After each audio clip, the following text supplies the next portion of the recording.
It is Sunday, June 9th, 2019, and this is the Pro and the Con Show. My name is Michael James Ott. I am your host. I'm the host of this glorious 15 to 20 minutes each day.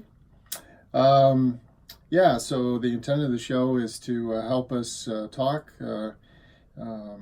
encourage dialogue, try to help us all get rid of all the bias in the various information streams that come at us. And the hope and my belief is that we're all a lot closer together than we really think we are, and there's forces at work in a big way, like the two political parties especially, but there's other forces as well, and they try to tear us apart, and they use various schemes with the information that comes at us. And so there's rhetoric built into it, or emotional language, or various other twists to it. And the other thing is that they almost always present opinion as fact. And no, opinion is opinion. And so we need to definitely have our radar up and out there to avoid absorbing someone's opinion as fact. And so the news actually is just who, what, where, and when. That's what we're looking for. And the rest of it is, someone's opinion. Well, again, it can be interesting, and it can be energizing, perhaps, if it's something that strikes a chord in us, but it's not the news. Well, so normally I'd go through some different websites. I've got a couple that are left-leaning, and then a couple that are right, and one in the middle kind of thing, or at least that's the seeming view of it. But today, what I would prefer to do is, because there's not something to look at, some good examples to look at today in the news. So over the weekend, I've been visiting with my mother, and also we were watching some programs, and then actually while I was it's 5.5 or 6 hours one way, and so what I did was I listened to some different audio presentations on the trip. It's better than listening to music, I find, these days. It keeps my mind working. And so I was listening to, and I heard Andrew Yang, and I apologize if I'm mispronouncing that. I might be young, but he's a Democratic candidate. He's an entrepreneur, and he's a candidate in the Democratic Party, at least at the moment, for 2020, for the presidential election.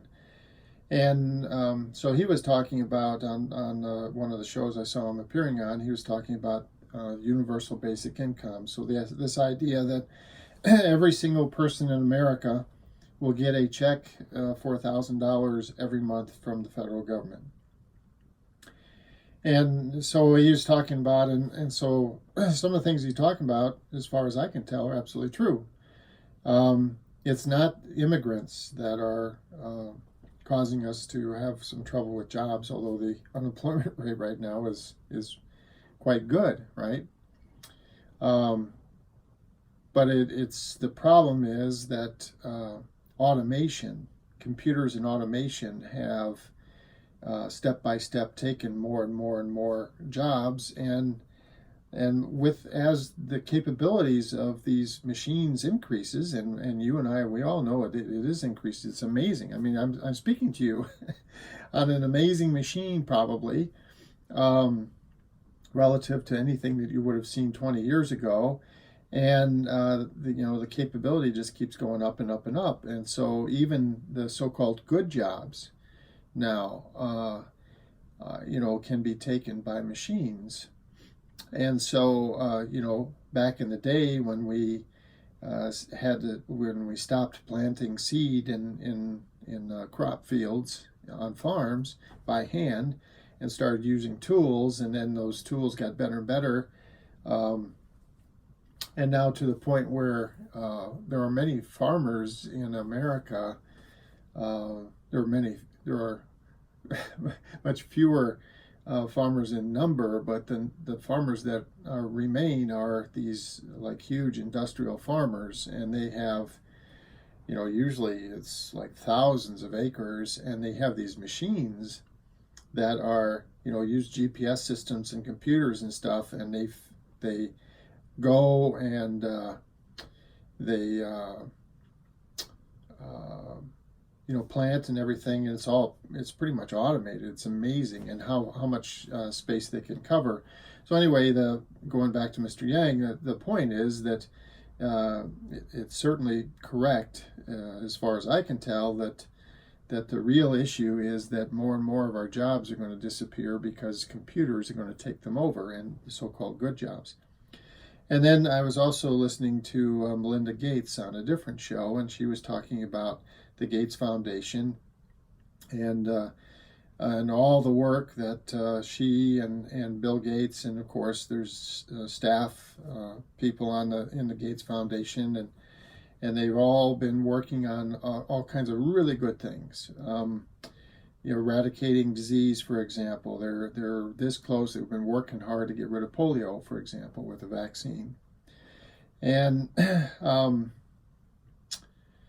and then she mentioned that Warren Buffett has, become a close friend of theirs, and has been working with them closely also for these philanthropic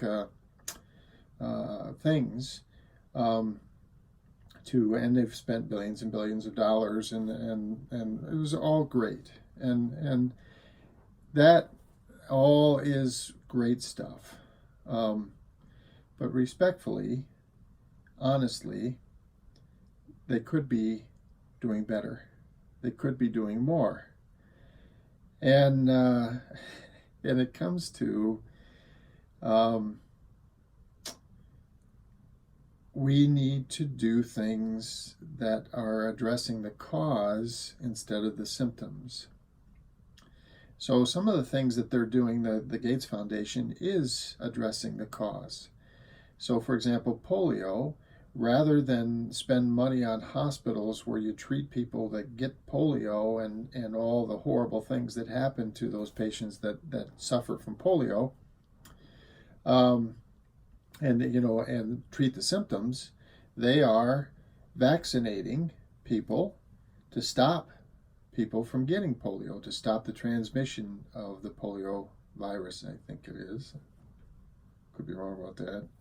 It sounds, in my head, I'm saying virus. I could be wrong. But anyway, polio, virus or bacteria, whatever it is, to prevent it from future infestations, and so that's the right idea. But Mr. Yang is talking about universal basic income, and the problem is that that's not addressing the cause. The cause is the onslaught or the continuation of use of robotics and computers and stuff to replace us in the good jobs. And that is being driven because the way our companies are being run, they are, the whole idea is to be successful. And what does successful mean? Well, it means that they acquire wealth, influence, and power. That's our definition of success. Almost certainly that's your definition of success. You watching this video, that's your definition of success. Accumulation of wealth, influence, and power. And so these corporations, companies, regardless of the size actually, even small companies, the vast majority of them, being part of this human society that we have on this planet, are defining success this way. And what does that mean for the employees? Well, if the owner can figure out how to do the same work with 5 less employees, guess what? He figures out, he or she figures out how to get rid of the 5 employees and does the work without them. And this is the critical problem. And what I'm saying, and what I know, having thought about this, is that we have to redefine success. We have to redefine success in terms of service to the planet and the people on it. And if we redefine success in terms of service to the planet and people on it, then we will, companies then, of course, the number one goal is they have to exist for the benefit of customers, right? So they're doing something of value in exchange for money. Okay, this has to continue to occur. So capitalism, good in that sense. So make something that somebody wants, provide something, do something that somebody wants that they're willing to give you money for. That's good. But the number two thing should not be the shareholders, which, by the way, a big percentage of the company shares are often owned by the senior managers at the company.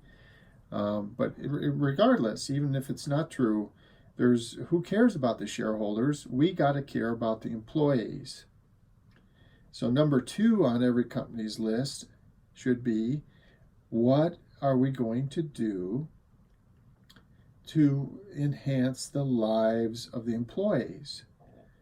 That's number two. Number one, get the customers, get the money. Number two, employees. So employers will start thinking about, if we all adopt this new standard definition of success, what will happen is all of us employees will be part of these companies, and we'll be going to the owners and saying, okay, what are you doing for us? You're not successful. You're a loser. Come on. What are you doing? And the owners are going to be sitting there, well, my definition, I am a loser. I'm not doing the right things. I should be doing something for the employees. So they're going to be looking at, trying to keep full employment, trying to have great working conditions, trying to provide fulfilling positions, and all with the intent of being successful in that they are serving the planet and the people on it. So you say, well, this sounds like a rather crazy idea. Will it work? Doesn't sound, and some of you, some of you are maybe doubting, could it work? Well, I say yes, yes, yes, yes, yes, yes, it will work. And how do I know it'll work? Well, we have anecdotal evidence. So most of the people, at least in the developed nations, the places where we don't struggle every moment for food, and the struggle for life, we value human life. We value it. And so if you look at our justice system, for example, the most severe penalties that we have is when we take human life, because we value human life. So if you write a bad check or you defraud somebody of $1,000, you get a couple months in jail and a $3,000 fine or whatever it is. I don't know what statutes say, but you know what I'm saying. But if you kill somebody, and especially if you are premeditated in killing them, okay, you say, okay, this person, I'm going to kill them, and you think it through and say, yes, this is, I'm going to end some person's life, then in fact, in some states in this country, you can actually face the death penalty yourself. You can, if you kill somebody, then an eye for an eye, a tooth for a tooth, you can be killed by the justice system. And if not, you face life imprisonment, okay? So clearly we value human life. If we were to value service to the planet and to the people like we value human life,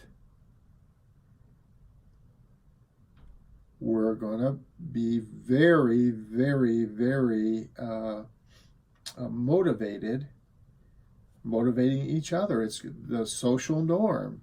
There's going to be tremendous peer pressure amongst all of us to do the right thing, to serve the planet and the people.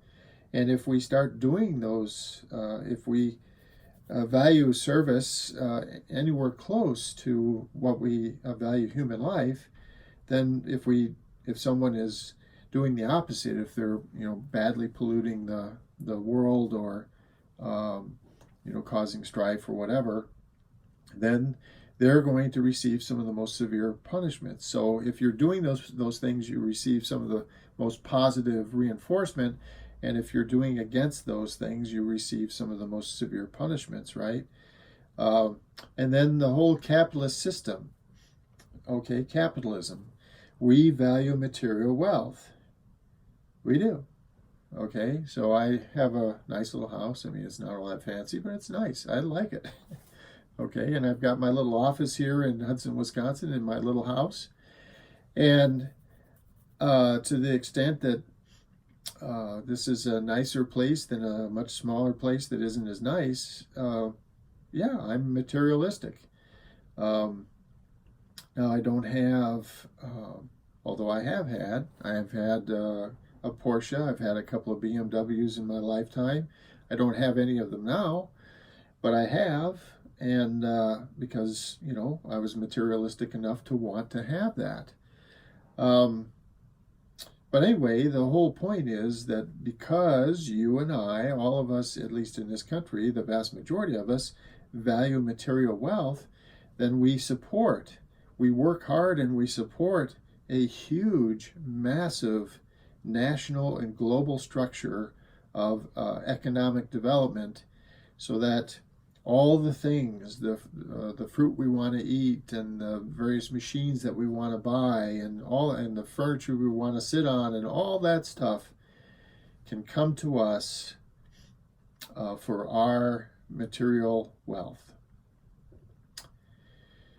So, redefine success. Hit the cause of these things. So, to Melinda and Bill Gates, to Mr. Yang, to Mr. Buffett, to all the other potential people that are trying to resolve these issues, and especially, for example, Bernie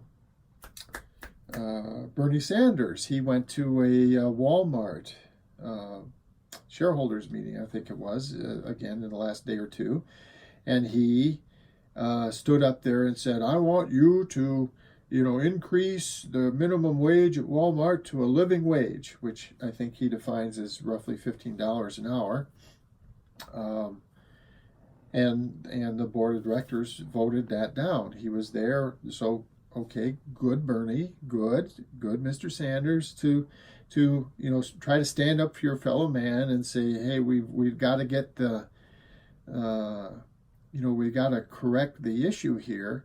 But he's, again, trying to fix the symptom, treating the symptom. The symptom is the low wage. But the cause is how we, all of us, perceive the Walmart board of directors and the rest, each other. That it's okay. There's as Dr. Phil says, it works for you. So we must be okay with people getting $11 an hour. Otherwise, we would have never stood for that. And again, if you think about it, okay, take a couple minutes to think about it, it all comes back to our definition of success. Our global human species definition of success is wrong. It is horrifically bad for us. Redefine success. Away with power, influence, and wealth. Get rid of it. Out it goes.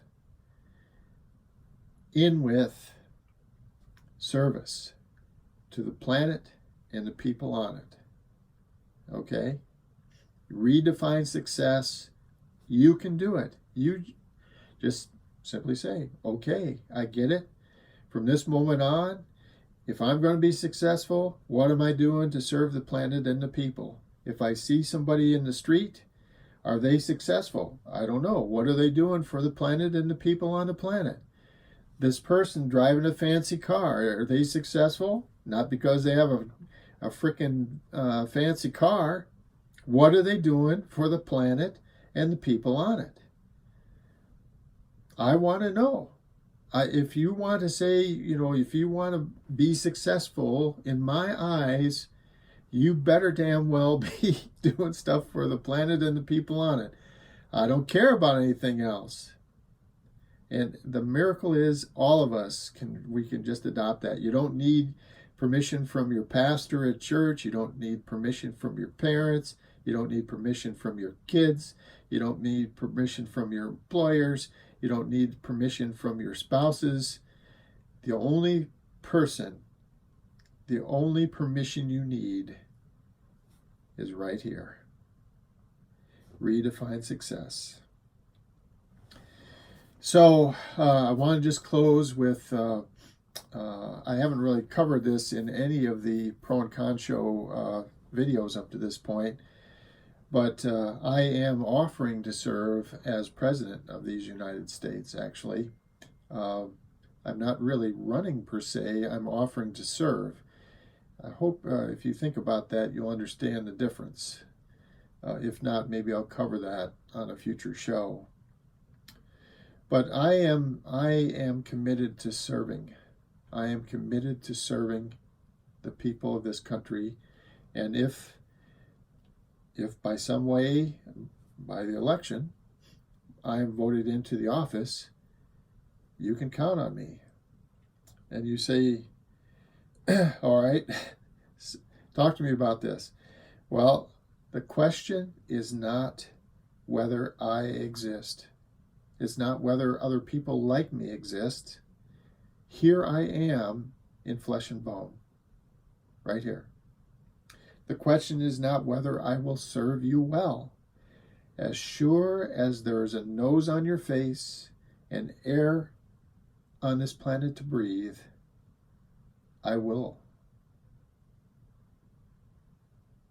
The question is truly whether you will serve yourselves.